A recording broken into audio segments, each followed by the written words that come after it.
दोस्तों ये बॉडी देख रहे हैं, ये एक लड़का है जो प्रोटेस्ट कर रहा था कनॉट पैलेस में। उसकी बॉडी पर ही इंजरीज आई है। ये अभी एम्स में एडमिट है और वहाँ डॉक्टरों ने कंफर्म किया है कि इस पर पैलेट गन से अटैक किया गया था। अब पैलेट गन जरा इस वीडियो से समझिए होती क्या है। ये जो गन होती है, इसका जैसे ही ट्रिगर दबाते हैं तो जो गोली इसमें से फायर होती है वो कोई एक गोली नहीं होती बल्कि ग्रुप ऑफ बुलेट्स होती हैं और ये इस तरह से बहुत सारे छर्रे होते हैं और जाकर बॉडी में इम्पैक्ट करते हैं। और अगर आप इस बॉडी पे जो पड़े हुए निशान हैं वो आप देखेंगे तो वो इसी गन से किए गए हैं, इसी गन के हमले के बाद हुए हैं। एम्स के जो डॉक्टर्स हैं उनका कहना है कि इसकी एक आई में इस गोली के जो छर्रे हैं वो अंदर तक घुस चुके हैं, यहाँ गर्दन में अंदर तक घुस चुके हैं, जिसकी दोबारा से सर्जरी करके उसे निकालनी पड़ेगी। काफी रिस्क है और सबसे इम्पोर्टेंट, जिस आंख में इसके इस गोली के छर्रे लगे हैं उसकी रोशनी अभी तक नहीं आई है, एटलीस्ट जब मैं ये वीडियो रिकॉर्ड कर रहा हूँ। और 1% चांस है कि उसकी रोशनी आएगी आंखों की। जिस स्कूल में मैं पढ़ता था उसकी दीवारों पर एक लाइन लिखी थी,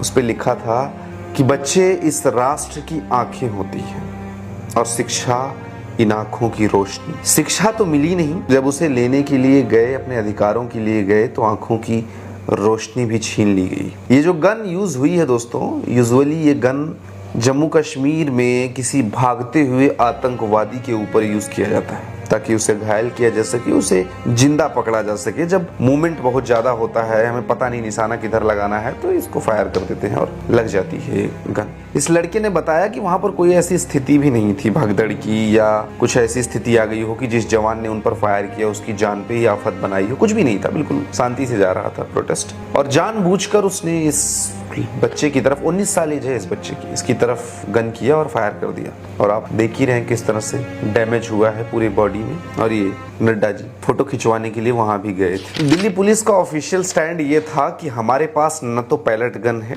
और न ही हमने इसे यूज किया है इस पूरे प्रोटेस्ट में इसे कंट्रोल करने के लिए। आरएएफ की तरफ से कोई भी बयान नहीं आया और इस बच्चे का भी यही कहना है कि आरएएफ ने ही फायर किया था, उसी के एक जवान ने हमारी तरफ फायर किया था जानबूझकर, निशाना लगाकर, जबकि हम हाथ जोड़कर वहां खड़े हो गए थे कि प्लीज हमें मत मारो। जो गन आतंकवादियों पर यूज होती है वो गन देश के छात्रों पर चलाई गई। इस बच्चे ने साल 2024 में एक पेपर दिया था, दिल्ली पुलिस का पेपर, वो भी लीक हो गया था और उसी से ये फ्रस्ट्रेटेड था, उसी लिए प्रदर्शन में गया था। अभी तक तो मीडिया ही छात्रों को देशद्रोही आतंकवादी का एंगल दिखाने की कोशिश करती थी। अब सिस्टम में भी दिखा दिया कि हम विश्वास करते हैं मीडिया की बातों पर, शायद इसीलिए पैलेट गन को चलाया गया। Welcome to all of you in a dark phase of democracy.